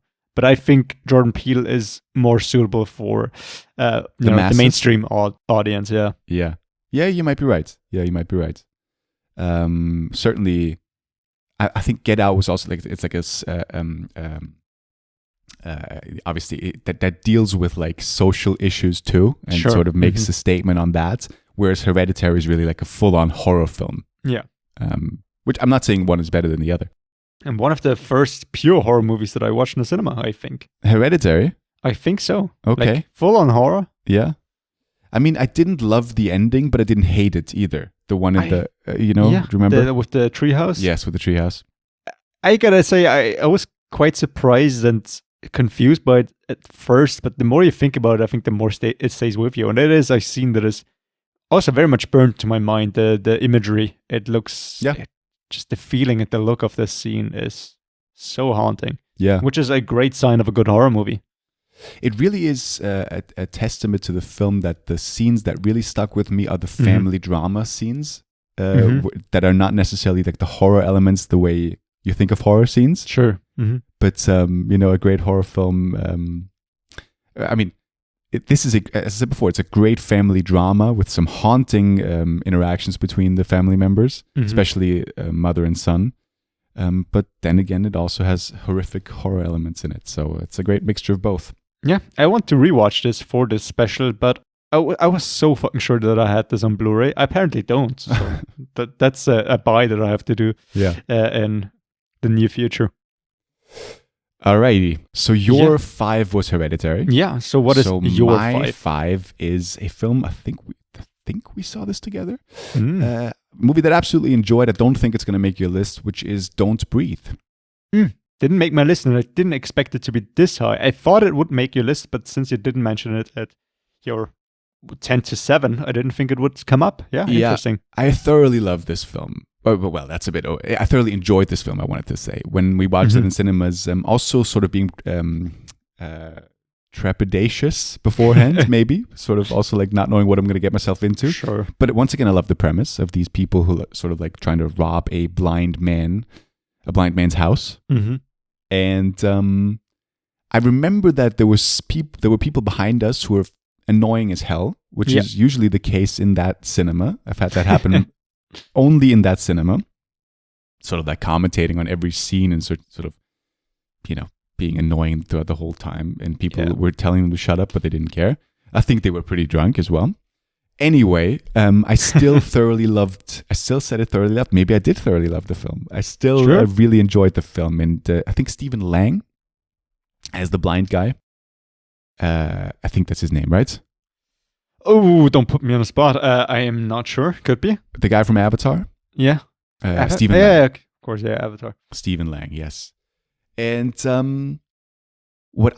mean, there's some great sort of visual horror in that. You have this darkness, and obviously the blind man knows how to navigate around the darkness better than the kids who are trying to rob his house do. So he sort of, they break in, but then it turns out that he's a fucking relentless motherfucker who's going to defend himself even though he can't see. And he sort of... More than defend. Right. Well, yes, he's tried to kill them. Yeah, hunt them down. Hunt them down, yes. And sort of plays with obviously turning off all the lights because he's more familiar with that habitat. I thoroughly enjoyed those scenes. I really loved kind of tiny things that they did, especially with Dylan Minette's character. There's a scene where you think someone has killed someone, and then it is revealed that that didn't happen in I thought, very smart way. I don't know if you remember this, but that scene sort of stuck with me. I'm not sure, no. I'm not going to go into more detail. But I also thoroughly enjoyed the experience because I didn't think there was going to be a big turning point in the film when they enter a certain area of the house. Yeah. Which it worked gruesome for me. It is completely horrific in the truest sense of the word. Yeah. But I was engaged, and I was it's kind of weird where you don't know who to root for towards the end because there's a killing machine in the house, or a guy who's sort of hunting down kids who are quote unquote just trying to I think if I remember this correctly, it was one of the intruders who starts firing a gun. Isn't that what happens? So I think it actually starts with them. Yeah. There's one like stupid guy who actually fires a gun. I think something like that. So it's actually the kids who start the hunt, I think. But I haven't seen this since the theaters. Have you seen the sequel? I haven't seen it, no, but it's supposed to be pretty bad. And it's not by the same guy, and I wasn't looking forward to it. I was so surprised, because I thought I remembered more of a definitive ending in the first one. Yeah. That I was surprised that the second one was coming out. But I gotta say, I don't remember much about it. I do remember the people being annoying as hell behind us, but I also do remember some, more of the opening and the premise, and of course the shocking ending reveal. But well, not ending, but the real reveal later on that you talked about. It didn't stick out to me as much, I gotta say. I thought the premise was cool, but when I watched it, it felt interesting, but not memorable. Yeah, fair enough. I think I liked it because it reminded me of sort of the thrillers that I have enjoyed for years and years. Mm-hmm. Kind of panic room elements to it, and just sort of like a good crime, not heist, but sort of a break-in. Sure. I like those elements, and obviously, the reveal towards the end, as we said. But for whatever reason, this really worked for me. And maybe upon rewatching it wouldn't be this high on my list, but that's the way I remember it. So it made my number 5. Yeah, but I think it does have a high rewatch value, since it's not just about the scares. It's, I think, entertaining as far as I remember. Yeah. And some great visual direction in there too, with all the darkness and stuff. So yeah. What's your 4? I gotta say, next 4 picks, I think we might have one in common. The other ones, I'm so interested to see what we have one in common. We have one in common. Well, my number 4 is a movie that I watched yesterday evening, and I was so delighted with it. It was so when the concept of the movie and the hook behind it was explained in it, I was on board. I was like, this is so fucking thrilling, and every scene was, so exciting for me. And the movie is It Follows. Yeah. No, this is one of... I thought about watching it because it is in the same vein as Get Out and Hereditary, as sort of a modern horror classic. Yeah. I watched the trailer for like the 10th time in the last 5 years, and I still don't think it's that interesting. But people love it, so yeah, okay. I haven't seen it. I gotta say, first of all, let's talk about plot. This movie, It Follows, is about a young woman sleeping with a guy, and then he kidnaps her, ties her to a chair, and waits for something to happen. And then when it finally comes, he explains to her that he had some sort of, I guess, curse, you could call it, that he now gave to her, which is only given to other people by sleeping with them. And now something is going to follow her, something that only she can see and everybody else before her who was affected by it. And this thing can take different forms of different people she knows, people she doesn't know. But the thing that it always does is comfort her. It always knows where she is, and it's always going to comfort her. It walks quite slowly, but first of all, it can shapeshift, so it's the unknown aspect of being in a crowd, never knowing where it could be, but also just going to sleep and knowing it is going to comfort you. And the thing is, if you give it to somebody else and that person dies, it's going to move down the list and it's going to come back to you. So even if you sleep with somebody, if that person doesn't believe you, and then the thing is going to comfort them, it's going to come back to you. Right. And it's this classic horror thing that just comes for it. It's very much reminded me of, for example, Halloween. The big, horror villain Mike Myers, who always just ominously walks towards people, which is the greatest horror in a way. It's even more scary at times than something running after you. Yeah. This very ominous and deliberate walk towards you. And this movie does this so fucking well. And there's so many scenes where she knows it's in the house and she doesn't know where it is, and then it suddenly comes and it slowly walks towards you. And it even says, it might be slow, but it's not dumb. And it has a plan in a way, and just make sure there are multiple exits. And what do you do when you don't have one? And it's got some great music, very ominous music playing in the background that I absolutely loved. It's got mostly unknown actors, with the leading role being played by Micah Monroe, actress that I didn't know before. And yeah, it's apparently based on nightmares that the director had as a kid. And it's haunting, and I enjoyed it so much every time it showed up. Or there's so many scenes where she's sitting somewhere and you just see in the background people walking, and then you see somebody just walking straight for her, and she has her back turned. You just fucking turn around. Is it the thing? Is it just somebody walking? It's so creepy that it just keeps you on edge, just like the protagonist. And yeah, what happens when he gets to her? It kills you. Okay, so it just wants to kill you. It kills you in a weird fucking way. Okay, but yeah. What the director you mentioned with the nightmares, it's David Robert Mitchell, who made Under the Silver Lake, which I thoroughly enjoyed. But I still haven't seen It Follows. I don't know. Does this film have the scene with like the tallest guy ever in that dorm room sort of coming for them? Yeah, that's a great scene in her house. Apparently, it's in the house. One part of the tallest twins in the world. Yeah, I mean, that scene was creepy as fuck. I think I saw it in the trailer, or maybe on it's one of the scenes that sticks, where somebody's knocking at the door and opens the door, and behind them is the thing that only she can see. Yeah. But the thing is, only she can see it, but everybody can touch it. Right. I mean, no, it sounds good, It is good. It is good. Yeah. It is just one of those things where the premise is just so interesting and you just want to explore it, and it doesn't fall into the pitfalls of like horror tropes. So her goal is now to sleep with someone and convince him that it's real? Yeah, kind of, but also her not wanting to pass it on, really. Okay, she's a good person. She doesn't want to kill anybody else, and doesn't know if it's going to work, and being so helpless. And, maybe she should sleep with somebody, but then what is she supposed to do? Right. And, does anybody even believe her? Right. Yeah. I mean, I might have to check it out. I'm not, still, I mean, maybe. It was a pleasant surprise. I definitely want to rewatch it at some point. Well, okay. It sounds good. So what's your 4? My 4 I've talked about before, and but probably my most abstract pick once again, because this was my one on the Bradley Cooper special, and it's still the Midnight Meat Train. Yeah, I thought this might make an appearance. Dude. Still haven't watched it. God damn it! I absolutely love this film, and I think I'm in the vast minority of people here because I don't know. I've never really heard about this film until a couple of years ago when I saw it, and I've heard no one talking about this even in my on the internet or in my friend group or whatever. So, Midnight Meat Train, Bradley Cooper and Vinnie Jones.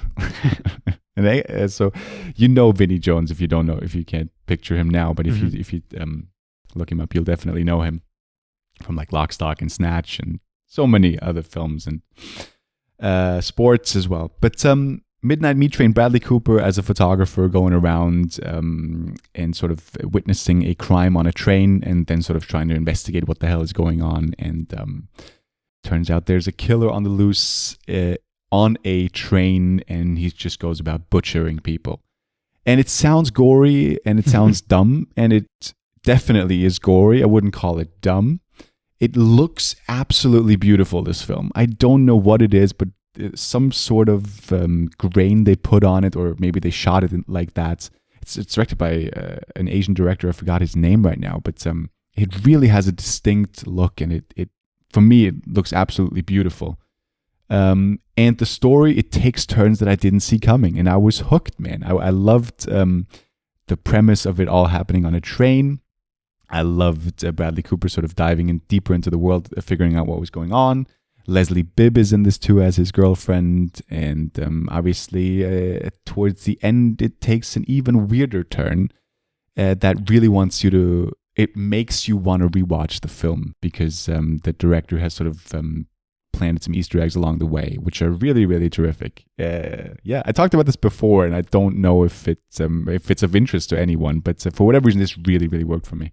This is one of the most abstract picks that you ever had. It's cool that you're bringing it back. Yeah. And yeah, it's still a movie that I gotta check out apparently. And it is a movie that I've never heard before you talked about it on the Cooper special. Yeah. I love it, man. I thoroughly love this film. It sounds good. It just, I don't know, it seems so abstract. Yeah, I don't know if you would enjoy this. Mm-hmm. I probably not nearly. If you enjoyed it, not nearly as much as I did, maybe. But yeah, give it a go. Give it a go. All right, and watch the unrated version. I think there's a couple of different ones there. But oh, okay. Yeah. Yeah. What's your 3? My 3 is a movie that I wasn't sure if I should put it even on the list because I wasn't sure if it's horror. Horror? Yeah, horror. So many R's in that word. Yeah.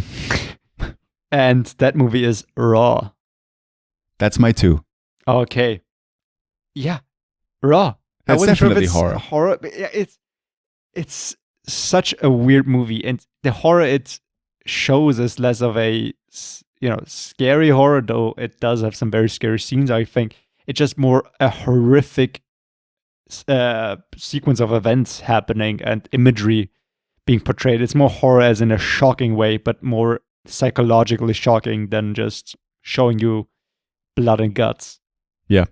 And I mean, do you want to give the plot for this? I think you watched this before me, and I know you love this movie as well.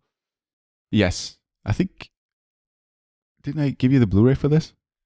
I'm not sure. I think I bought the Blu-ray and then watched it. Okay. I still need the game back, by the way. I saw it today, and I was like, gotta give it back. Yeah. So Raw, or in French in the original Grave, it's about a young woman who I think she's trying to be a vet, and she's got some craving for some human meat, though. So it is very much a cannibalism story, cannibalistic film, but sort of disguised as a coming of age / college film or whatever. That is really not lighthearted in any way. No, this is a dark film, but it's my number 2, man. This is one of the better horror films that I've ever seen. It is haunting, it is chilling, and it's about, she's just trying to figure out what the hell is going on. Why is she having those cravings, and sort of trying to deal with all of that, and trying to subdue them, and trying to outlive them, like trying to find the balance of that, really, and just trying to figure out what the hell is going on. And it's a short film. It's got some haunting scenes throughout, but what really made this film for me is the final scene. I think it's such a brilliant scene at the end, where I was literally like, this elevated the whole film to a new level for me. Just that tiny little bit. Just a silent scene. It's just something is shown and then it just ends, and it's beautiful. Yeah, but the words used as well. It's a great fucking line at the end. And yeah, I mean, the disturbing thing is also, of course, is that she's a vegetarian when she comes there, and just succumbs to it through peer pressure and hazing that's taking place at this university. And also some very shit behavior by the other students, which is just, hazing and shit like that. And yeah, just her discovering that and not having it under control at times when being with other people. Yeah. And that scene with the dog. So many scenes, man. Like her waking up next to the guy. Or is it or the guy finding her? What is it again? Like, right? Isn't it that? Maybe. No, her don't like quite cowering remember in the corner. Yeah. And blood all over the place. Yeah, haunting scenes in that good. film. Written and directed by Julia Ducournau, who is now making Titan. Yeah. Yeah. I mean, we gotta go watch it. It's gonna come out in like 2 weeks. Yes. Already had a screening. Sorry? Already had a screening, I think, a week ago. In Austria? Mhm. Where? In Gartenbau. No, it starts after the Biennale. I don't know, but I had a pre-screening exactly a week ago, on the day the Biennale tickets came out. I was there, and they had a big poster, 16th of October, one-time showing, and then they're going to show it when it finally comes out on November 3rd. No kidding, man. I would have loved to have seen this for the special, too. Yeah, a friend of mine actually asked me if I want to go and watch it on that day, but I couldn't, sadly. Oh, dude, I didn't. I thought, I thought you after knew. the Biennale. Sorry? Okay. I thought you knew. No, Yeah. dude. That Saturday when I was ordering tickets, I had so many things to do, and Okay, nothing okay. worked as well. So whatever. But yeah, definitely looking forward to that. And if you haven't seen Raw, then please check it out. It's really such a brilliant Haunting, horror yeah. film, the truest sense of the word as well. And When I first heard the premise, I thought, okay, this sounds interesting, but kind of weird. Could be like very artsy, whatever. Yeah. But it's just it kind of is. so different than I expected. Yeah, Yeah. I guess it is, but it's just so much darker than that. And Yes. yeah, like you said, the ending just really elevates. This is a fucking great movie. Absolutely. And the movie maker, Julia Ducournau, Yep. I don't know, as a great director. And I really liked the main actress. Yeah, she's whose great. name I don't want to pronounce, but she plays Justine. So good. Garance Marillier. Yeah, beautiful. Thank you. Right. My 3 we talked about before, but let's talk about my favorite horror comedy of all time, which is What We Do in the Shadows. I knew this was We gonna be on quoted it. this on the podcast many times. I'm still, every time I'm eating a sandwich, I want to watch this film. It's one of my favorite movie quotes of all time. I'm not going to do it again because I've done it so many times, but I think of it like this. This is one of my favorite horror comedies of all time. And obviously, we talked about this recently, didn't we? What was the occasion for that? Maybe just because you watched it and then we talked about it on a regular episode. I think so, yeah. A mockumentary about a vampire household where 3 guys or 4 guys, and like a couple of guys who are vampires living together, and just a camera guy following them along, and they're talking to the camera and talking about their everyday lives and how they go about killing people and eating people and why they do it and why they drink virgin blood and meeting werewolves and sort of transforming into bats and trying to find love. Yeah, I mean, they're Certain ways. sweet guys, except for, they kill and drink people. Yeah, absolutely. Also, developing a very special friendship. It was actually more of a friend who is just a regular human who comes to their house and So hangs out brilliant, and fixes stuff for them. Yeah. And also the woman who cleans up the blood The every intern, yeah. Is it But an she's intern? Really? Yeah, kind of, because she's promised to be made a vampire. Right. If she keeps doing it, she just gets so pissed off because they've been promising it for 20 years and she's getting older and older. Right. It's so good, man. It's so. I mean, Taika Waititi. I don't love all of his films, as we saw on the MCU special, but when it comes to comedies, flat out comedies, I should say, this one certainly is one of my favorites. And check it out if you haven't. It's something else. I still haven't watched the show, which is supposedly great as well.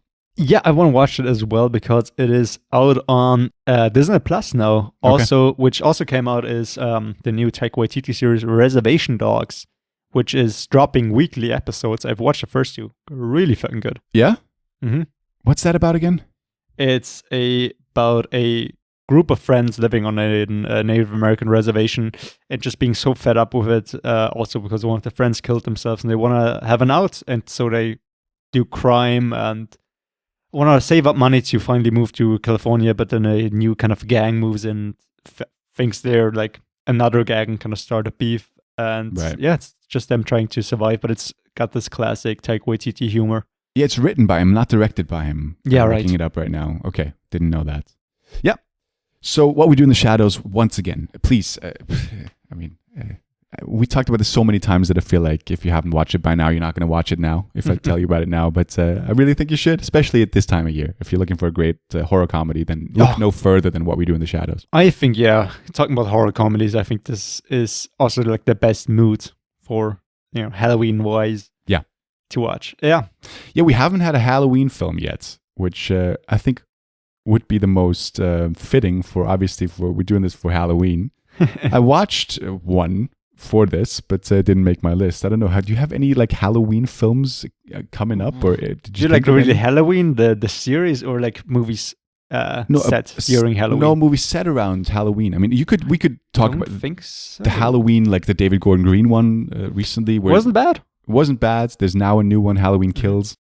But I'm sorry, I digress. What is your where are we? What's your 2, right? What's my number 2? A movie that you mentioned before. It's Midsommar. Somar. See, I am so surprised. When on the start of the show, I told you I said I had 2 things that are going to be on your list that I hadn't seen. Neither of them have made your list yet, so I assume one of them will be your one. What's the but other? The other one won't make your list at all. We'll talk about it in a second. Midsommar, yes. I might have just forgotten about it. We'll see.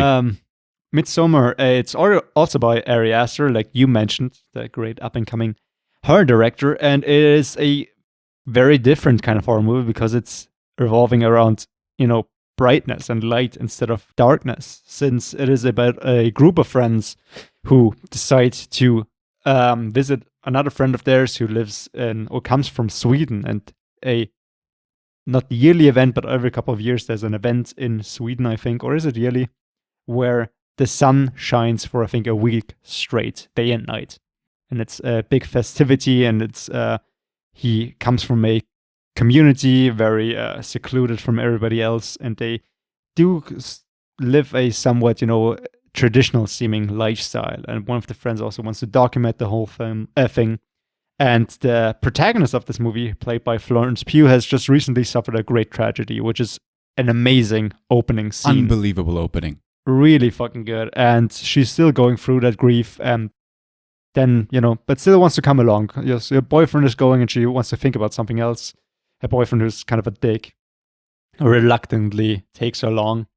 And they finally get to that commune, which also involves a lot of hallucinogenic drugs, which they take from time to time. And it just spirals into madness when they see what this community is about and hiding and what they're trying to do. And it just is such a fever dream of a movie. Yes. And it's so good. And I love the idea of it being set during the day all the time, of course, since it is during that event, which is such a different kind of horror.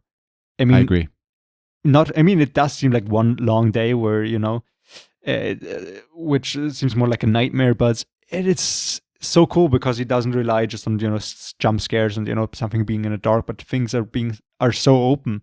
And it's just the people who are so creepy and unnerving, since you don't know what they think. Why are they doing this? And them not being sure if this is normal. Should they just go along with it? I mean, maybe it's just their culture. And can they leave? Do they want to leave? And especially towards the end, some of it is, I think, shown in promotional material.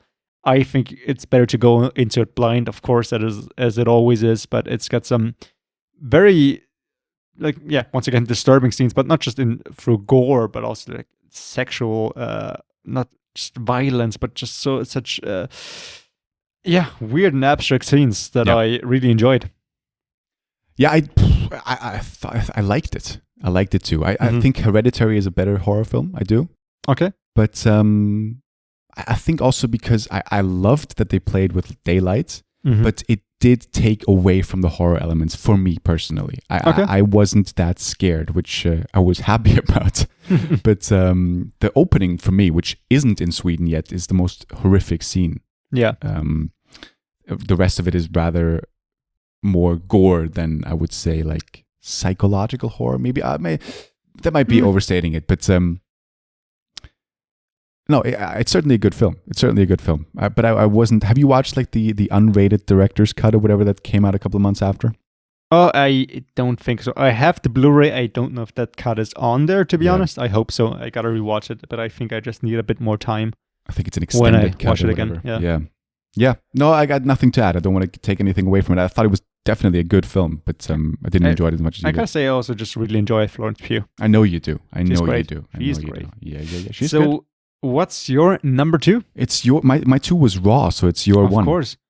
Okay, I think I might say the thing that you thought I'm sure. I have watched. The thing that I've watched, I'm gonna do a bit of a setup, of course, here, is by a director that I love, and it's been a movie that I've been meaning to watch for a long time. A long time. Didn't get around to it. And now I finally did it. And I watched it like a week ago. What? And it's still made my number 1. And it is The Witch. I don't want. Okay.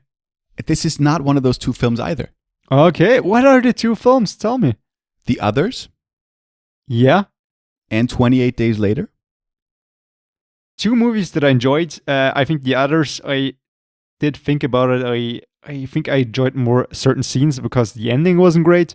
And 28 Days Later, I had on my list of things to put on. I crossed it off the list because it was just less horror. I think zombie movies are sometimes just more action than horror, especially towards the end of this movie. Okay, my bad. I was completely wrong. But sorry, let's It's an talk honorable about The mention. Witch. Let's talk about The Witch. Not on my list, but Yeah. Have So you what seen about it? The Lighthouse? The Lighthouse was on my list for a long time, but then I crossed it off. Otherwise, it would have been like my top 5, would have been my 1. But it just wasn't horror enough for me. It was more of a mystery, and Okay. I don't know what genre I would put this in, but I wouldn't really call it horror. Okay. But yeah, it was a tough call to make. But I'm just glad that I get to talk about the director, Robert Eggers, who did, both The Witch and The Lighthouse. And one amazing thing that he does in both movies, and that's also why I'm so excited about the new one, is the authenticity that he puts into the time periods where he sets his movies. Not just in the look, but also by the language. Since both The Lighthouse and especially The Witch are based on real accounts of people like talking, like the way they talk, especially The Witch, things that are talked about and the things how they talk about those things are based on actual letters and records from that time, since that movie is a self-proclaimed New England folk tale set in the 17th century, 1630s, it's said. And it's about a family who, well, it's the Pilgrims' time, I suppose. And it's about a family living on a plantation, and they are then kicked out since the father of the family has a different set of beliefs. It's still, Christian, but he just has a different, way of worshipping God, I suppose. It's not satanic or anything. It's just, back then, the fucking mildest difference in worship gets you kicked out of a congregation, of course. And I don't know exactly what's different about his way of believing in God, but it has, as a consequence, his family is kicked out, and they set up a new house at the precipice of the woods. Is that the word precipice? At like the edge of a wood of the woods, and the family, a God worshipping family, very normal, until very much in the beginning, one of their babies is stolen, and you see a witch out in the woods, very, very graphic, a naked old woman taking the baby and then stomping it into a paste, rubbing it all over herself, and revealing that there's a witch, an evil presence in that forest. And then, of course, it's about them at first thinking it is maybe a wolf. Then maybe the kids think it is a witch. Maybe it's an evil spirit. And then the family beginning to doubt each other, and the mother starting to hate the daughter, played by Anya Taylor-Joy, since she was the one looking after the baby at that moment, just closing her eyes for a moment to play peekaboo when the baby was stolen. And I love the way they talk to each other. I love the imagery and the attention to detail that Robert Eggers puts into his movies, also music-wise, the feeling that it conveys. It is such a cool movie. I've thought about it so many times now the last couple of days. It's a movie that sticks with you. It might be my number 1 since I just saw it, and it just stayed with me so much. I mean, that's the thing about horror movies. They stay in your mind such a long time if they're good horror movies. Same with Hereditary, same with Raw, Midsommar, etc. So it might just be my number one because I just saw it, but I just loved the director. I loved The Lighthouse, which was my favorite movie of 2019. Yeah, I had a great time. I don't know. Have you seen this? I think I've just asked you this, but I already forgot. No, you have. No, I have seen this, yes, a couple of years ago. Okay. And? I thought it was okay. Okay. I was not, once again, maybe my fault, but I wasn't that invested in the world. And you're absolutely right with all the detail that Robert Eggers puts into his films, but it's not really a world for me to enjoy maybe as much as you know? I struggle to connect with that sort of time period in that world. But I know how beloved this film is. Obviously, Anya Taylor-Joy, now one of the great young up-and-coming actresses, or maybe not even up-and-coming anymore, but established herself really well. Yeah. And she's going to be in the new one too, from Robert Eggers. Set in, I think, the time of the Vikings. With, I think, also one of the Skarsgård brothers. Yeah, another one of those that I might struggle to connect with at the time period. But no, it's for people who can buy into that and who can't. It's one of the better films for sure. I really can't add or say. I don't want to say anything bad about it because I can't, and I don't want to. But I don't love it as much as you do. But I certainly understand why you do.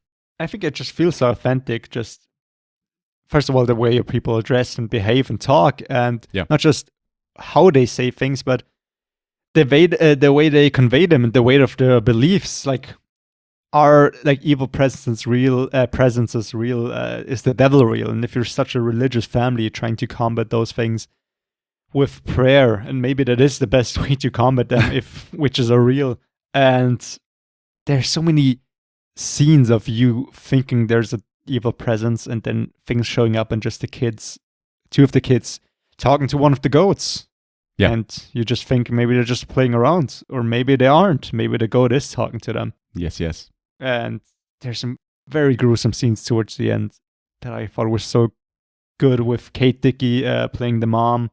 Yeah. Ralph Ineson, right, as the dad. With one of the most amazing voices ever. Yeah. That dude has a haunting voice. Once again, haunting the voice. Sorry, that word is coming up a lot. Yeah.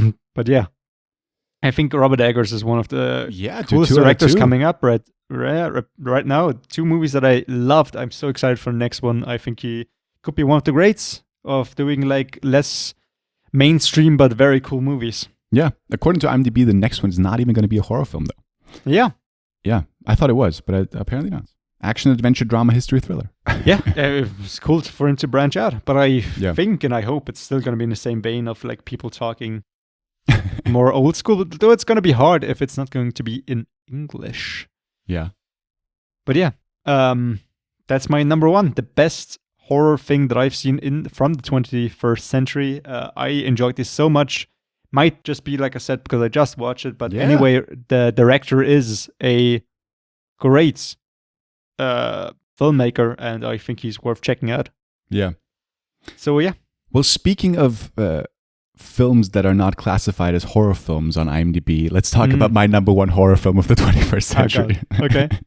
So I wanted to talk about this film for a long time, and I never could because, well, I could if I wanted to, but for example, I wanted to talk about it on the underrated special, but it had like just over 50,000 ratings. Mm-hmm. So I couldn't talk about it. And I thought I couldn't talk about it on this one because it is not really classified as a horror film. But once again, as I said before, on Rotten Tomatoes and on Wikipedia, it is. And I kind of feel like it is, and I want to talk about it. So my number one is a movie called Frailty. I think I talked to you. That rings a bell, right? It rings a bell, but I have no idea what it was and what context we talked about it before. It wasn't on the podcast, I don't think, but I saw this many, many years ago, and it stuck with me ever since. It is a film directed by Bill Paxton, the late Bill Paxton, starring Bill Paxton and Matthew McConaughey. Okay. And it is about a guy. So this is really, I feel of it, I think of it like this. I think this is an underrated film, even though it has more than 50,000 ratings. So that's also one of the reasons why I wanted to put it on the list, because I do want to, I hope we talked about many, many mainstream horror films the last couple of years. I want to chuck in a few that aren't mainstream, maybe. So Frailty is from 2001, and it's about a guy, Matthew McConaughey, who goes to an FBI office and sort of tells the officer about his father and how his father trained his kids to. He had visions, and he told his kids to destroy people who were in fact demons. Okay. Right? So he had these supernatural visions, and when he touched people, he saw what the bad things that they did. Right? So that's Bill Paxton's character. Yeah. And then that rings a bell. Yeah. Because he sees all the bad things he did, and he feels like those are all visions from God. He feels like he has the need to kill these people and to sort of make them pay for their sins or things like that. Right? Mm-hmm. And this film takes twists and turns. I don't want to dive into it too much, but I really thoroughly love Frailty. When was the first time you watched it? It must have been like 2015, 16, something like that. And the horror elements of the film are really like those visions, and because it's not like gory in a way, right? You see those killings, but they're not really gory. I think they actually cut away most of the time. Okay. It's really more of a psychological horror film. But what this film does really, really well is subverting your expectations. Mm-hmm. And it's not really what you think it is, the film. Kind of staying vague here, right? Okay. So it's got a lot of it is in a sense a very religious film. He also like finds an axe sort of like lit by the moonlight and feels like Bill Paxton's character, and he feels like this is the weapon that God puts down on earth for me to destroy these demons. Okay. And with the kids who they don't know what to do, right? Do they quote unquote trust their father? They don't want to go about and killing people, or sort of like helping their father killing people, right?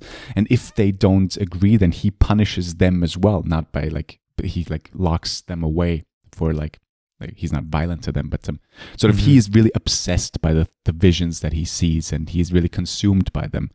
And it is Matthew McConaughey sort of telling the police that story and sort of explaining what happened back in the day. He's now like an older man, Matthew McConaughey. He's telling stories of his childhood, really. Because I think his father had passed by then, and he felt like he could tell the stories now. It's been a while since I've seen this too, but I think that's the reason why he talks about it in the end. But it takes turns and twists, and it's really a phenomenal thriller with horror elements. That was enough for me to put it on there. Cool. I mean, yeah, cool pick. I mean, it's good to have a couple of things that I have not watched and have not heard about or pretty much forgotten already about. And yeah, a couple of picks that I might check out in the next couple of days. Yeah. It sounds cool. It sounds fucking creepy in a way. Yeah, it really is. I really think you can argue this as a horror film. I really think you can. Fair enough, yeah. Please, this is my sort of recommendation of the week. I thoroughly love this film. So check out Frailty if you haven't seen it yet. That's the best horror film I've seen from the 21st century. But I gotta state once again, there's so many films that I'm missing. I'm not the horror expert by any means. I'm not an expert in anything, but I'm not the horror expert. That's for damn sure. So what about honorables? What do you got? What stood out? Honorable mentions, I got Train to Busan. Sure. I got Get Out. Sure. I got The Host, which I thought about putting in, but then I was like, this is more of a monster movie. This is more action than horror. Embarrassing Omission. Haven't seen it. Thought about watching it. Watched the trailer, and I was like, "This really does." I haven't watched The Host. Oh, okay, I was so sure you did. I got the Blu-ray if you want. List if you had seen it. No, because I watched the trailer and I was like, I don't know, man. The monster doesn't look great, but it's a well-made horror movie. If you look past that, it's a good movie. Everyone loves it. Yeah, for sure. Okay. I got Eden Lake, which we watched together. Same. Love that film. And maybe also we should point this out as a recommendation because not a lot of people have seen this film. Watch Eden Lake. It's a terrific horror film. Very unknown. Such a dark and nasty film. So nasty. About two people going to a lake, just want to enjoy themselves and getting roped into a couple of psychotic kids and just getting into an argument, and then something happens and they blame them for it, and then they start hunting them. It's Jesus Christ, that movie. Yeah. Relentless film. Yeah. I got 28 Days Later. Yep. And I got The Lighthouse, which is not really an honorable mention as well, since it is not really a horror movie, but otherwise it would have been, like, just from terms of what is my favorite movie on this list, The Lighthouse would be my number one. Okay. Fair enough. And something that I wanted to watch but didn't, but I think I might check out today or tomorrow, is It Comes at Night. I pretty much threw a coin, should I watch It Falls or It Comes at Night? I decided on It Falls. I'm very glad that I did. But It Comes at Night is something that I've been planning to watch also for some time. So yeah, what's on your... I did not like that film. Yeah. By the same director who did Waves. Yeah, I didn't like It Comes at Night It's at all. one of the reasons I want to watch it. Yeah, you enjoyed that more than I did as well. What's on your honorable list?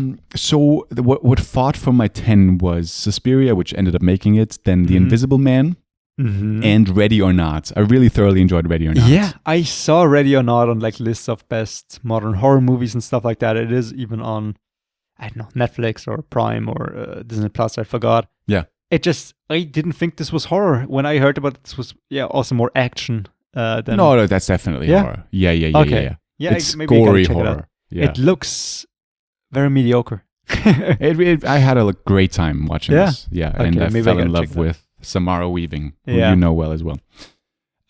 So I had Ready or Not. Then I had what else? So I saw The Devil, which I don't know if you can classify it as a horror film, but let's talk about real horror films. I have let's see what else that we haven't talked about. A Cure for Wellness. I thoroughly enjoyed. I really it's more like a 7 out of 10 for me, but it stuck with me for all these years. I wasn't a fan, I gotta say. Oh, It's you so liked long that as well. film? What? I remember you I wasn't liking a that huge fan. film. Oh, what? There's so many things that bothered me, especially the ending. I didn't like the acting. Oh, I did. Oh, yeah, I like that. Okay. Then I saw Bone Tomahawk for this. Is Bone Tomahawk horror? No, I probably not. It I is think gruesome western. yeah, I heard it. Have you seen it? Yeah, I have. Yeah, it's more like, because I heard before, and it's one of the most brutal films, and I was like, where's that brutal scene? And then it is one scene. There's one scene in it that is horrific, but I that's heard really the same the horror. thing. I think at some point, I don't know if it was with you or somebody else, that was like, I watched Bone Tomahawk, and I was like, oh my god, that movie, like, such a brutal movie, and I was like, yeah, I know, I've seen worse. Yeah, no, but there's one scene that is really horrific. It is horrific, but yeah. Then I'm leaving out the ones that we already mentioned, like Eden Lake. A film that's on Netflix that's really a hidden gem is called Next Door. I think it's a Norwegian horror film about a guy who moves into, or not. Does he move into new apartments? Anyway, he's got neighbors, two girls. That's let me look it up if this is actually like Norwegian. Not that it matters, but I don't want to say anything wrong. That Naboer, it's called in the original. Let's see really quickly. Yeah, Norwegian film, and it's about a guy who's just been dumped, and two girls who live next to him sort of trying to seduce him, but it really takes weird fucking turns. It's on Netflix now. I hope it still is. Okay. As like it's like a 75 minutes horror film that was really awesome. Really, really nice little hidden gem. Throwing that out there. Overlord. I thoroughly enjoyed Overlord. Yeah. Okay. Zombie horror film. Split, which you could argue maybe is a horror film. Sure, I suppose, yeah. Triangle. A great film. It's all I'm going to say because we've been going for long. Check out Triangle if you haven't. Forgotten, the Korean film that I recommended to you. I was waiting to mention this. I thought this might actually make your list. Yeah. No. Is it number 10? That's about it. And also The Gift, but not the Joel Edgerton one. Okay. But the Sam Raimi movie from 2002 or whatever with Kate Blanchett. I haven't seen that. Okay. Keanu Reeves. Really good too. But just chucking out those honorables because... 2000, not 2002. The Gift. Okay. But chucking those out because maybe if it's of interest to you, then look it up and Google it and look it up on Netflix or whatever. But that's it. I think so as well. Yeah. I mean, I think we got a good list. I think we got movies that you can watch if you're not a huge horror film fan, since we're both not that deep into the genre as well, and we're not fans of like pure jump scare and horror shit as well. Just good movies in general. So if you want to check out a good horror movie and just want to have an easy entry, maybe try out, I don't know, Hereditary. That might be a steep entrance into the genre, or maybe try Raw first. Yeah. Yeah, let us know your favorite horror films. I know definitely. that Leon is already typing Better Watch Out, which he has mentioned before. I've seen that film. It's a good film. It's more of a Christmas horror film. But do check it out if you haven't. There's like a Kevin, I was going to say the German title, Home Alone, but like a horror version of that. It's a good film. And there's so many other horror films that I haven't even mentioned now, but those were really... Better Watch Out, the Christmas thing that you also mentioned. Yes. Ah, yeah, I even actually watched that. Did you? What? I did. When? Like a week after we did the special. Oh, no way. I was thinking, I was looking for things to watch. Yeah. Hated that movie. Really? This kid pissed me off so much. No, I didn't love it as much as I know Leon mentioned it in a comment before. Okay. So that's why I'm saying that now. But please let us know your favorite horror films, and maybe to be more specific, let us know your favorite like horror films that not maybe everyone has seen, like the ones that we like. Hereditary, I think, Get Out, and obviously like Midsommar. Those are really like the more prominent films of the recent years. I always love to find a little hidden gem. So let us know what your favorites are in that category. And other than that, I hope you enjoyed this episode, which in spirit is episode 88. And have a most happy evil number. Yeah, the most evil number. Let's go. And have a happy Halloween. And stay safe and enjoy yourself and watch some good horror films. That's it for me. Thank you for listening. Yeah, thank you so much for listening to this special. I've been actually looking very much forward to this. I was actually really excited this morning to record this. And yeah, you can always check us out on any podcast platforms, be it Spotify, Apple Podcasts, etc. Check us out on Instagram and Twitter at Best Thing Radio. Maybe write to us. And check us out, the thumbnail that Flo creates for us every week. This week is going to be, of course, horror themed, which I'm very excited about. I'm also excited to hear the intro, to be honest. I'm dreading it. And I need your help again. It's a good choice of phrase. Thank you. Yeah, it was on purpose. And yeah, check us. Like I said, the thumbnail. Consider dropping a like, a comment. I really do mean this because I'm really into horror movies right now. I mean, it is the season. Having watched a couple now. Oh, I want to watch more. Dude, let's go. Sorry. Yeah. The one Halloween film that I saw. Okay. Trick or Treat, right? So have you heard of this film? I think so. Every cinephile, and you know I love that word, loves this film. They love this film, right? Yeah, you know Arthur, the older one. Shout out to you. He loves this film too, right? Everyone loves this, like on YouTube in the horror community or whatever, even though I'm not really in that, but you know what I mean. So I watched this. It's like 5 interwoven stories, right? All set during Halloween, starring like what's her name? Anna Paquin. Oh, okay. And Brian Cox. Okay. And other familiar faces as well. I really don't understand the hype. It's a fine film, but maybe it was just overhyped to me. I mean, when 2007. 2007. Okay. It's directed by the same guy who made the new Godzilla film, King of Monsters, Michael Dougherty. Yeah. And Krampus. He did also Krampus, which I don't know. we tried to watch. Didn't get to. Yeah, I still haven't watched it. I know Leon loves that film too. But Trick or Treat, I mean, I really only realized recently that it's a comedy too. But it really... it's a horror film with comedic elements in it, right? It's not really a comedy like What We Do in the Shadows. Anyway, I have seen Trick or Treat. It is okay. I don't really understand the hype. I just wanted to, because we do release this before Halloween, and this is the only Halloween film that we talked about. Check it out if you want to. Look it up and see if it's of interest to you. But just because I watched it for this show, I wanted to make sure to mention it too. Sorry. Yeah, let's wrap this boy. I heard about Trick or Treat. I thought it was like one of those classics that I don't know, or like whatever.